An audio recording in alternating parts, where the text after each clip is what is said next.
saudara-saudara sebangsa setanah air, seluruh rakyat Indonesia. Bersama ini, Lembaga Kedaulatan Rakyat Indonesia atas nama seluruh rakyat Indonesia menyampaikan pandangan tentang pemilu yang tidak ada di dalam Undang-Undang Dasar 1945. Naskah asli yang ditetapkan tanggal 18 Agustus 1945.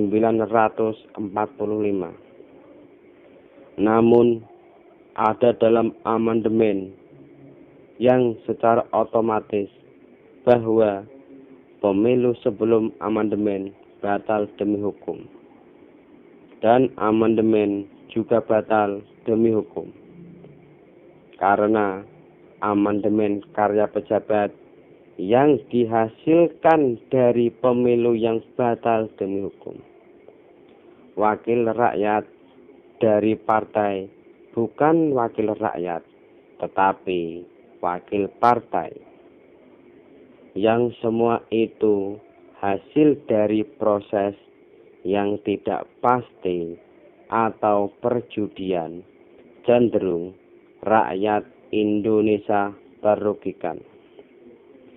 Perlu diketahui bahwa pada dasarnya pemerintahan negara Republik Indonesia banyak dipengaruhi oleh pendapat para ulama.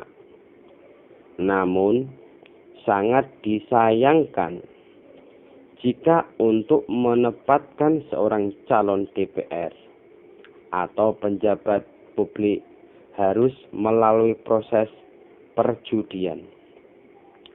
Walaupun para ulama sering mengotbahkan bahwa judi itu haram, dikatakan judi karena melakukan tindakan yang hasilnya belum nyata dan sudah berani bertaruh.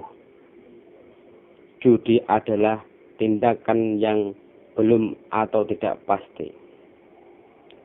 Contoh, wakil rakyat yang menghendaki menjadi kepala desa atau anggota DPR, bupati atau wali kota, gubernur, serta presiden, dan mengeluarkan biaya yang sangat tinggi sebagai ongkos politik.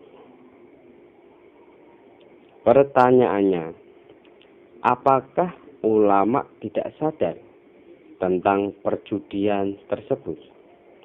Mohon rakyat memahami hal tersebut supaya perjudian itu tidak berlangsung terus. Contoh, seorang calon kepala desa di Kabupaten Demak ada yang mengeluarkan uang 1 miliar lebih demi jabatan kepada desa atau lurah. Bagaimana baju kepala desa dibeli dengan nilai yang fantastis sampai 1 miliar lebih?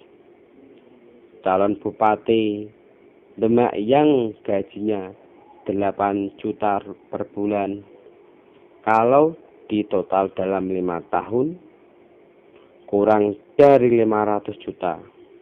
Namun calon bupati Demak terpilih ongkos politiknya miliaran rupiah. Apa yang bisa diharapkan oleh rakyat dengan memilih calon yang sudah mengeluarkan banyak uang? Dan untuk mengembalikan modalnya dengan cara bagaimana? Terus bagaimana juga kalau alim ulama juga ikut berjudi di dalamnya? Terus khotbahnya itu diarahkan kemana? Apa hanya rakyat jelata yang harus mematuhi? Selanjutnya, judi sambung ayam dinyatakan itu haram. dan ditindak oleh aparatur pemerintahan.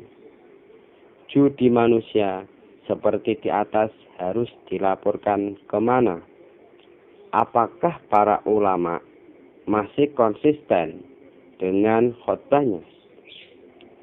Jika calon bukan dari pemerintahan itu sendiri, maka kalau terpilih mereka akan belajar pemerintahan ini mau belajar atau mau kerja. Seharusnya yang menggantikan bupati adalah wakil bupati dan wakil bupati digantikan oleh sekretaris daerah atau sekda. Apa gunanya sekolah tinggi pemerintahan dalam negeri?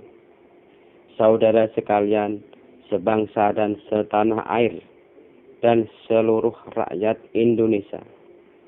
Pada dasarnya, negara kita bukan negara judi dan bukan negara agama, namun negara yang berdasar atas hukum yang bersumber dari Pancasila.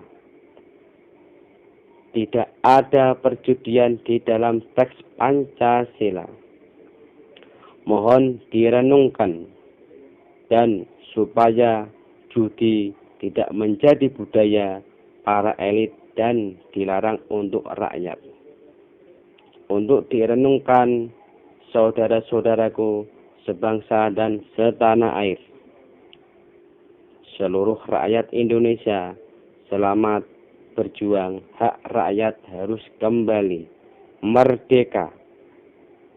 Lembaga Kedaulatan Rakyat Indonesia, pergerakan rakyat menuju alam kemerdekaan.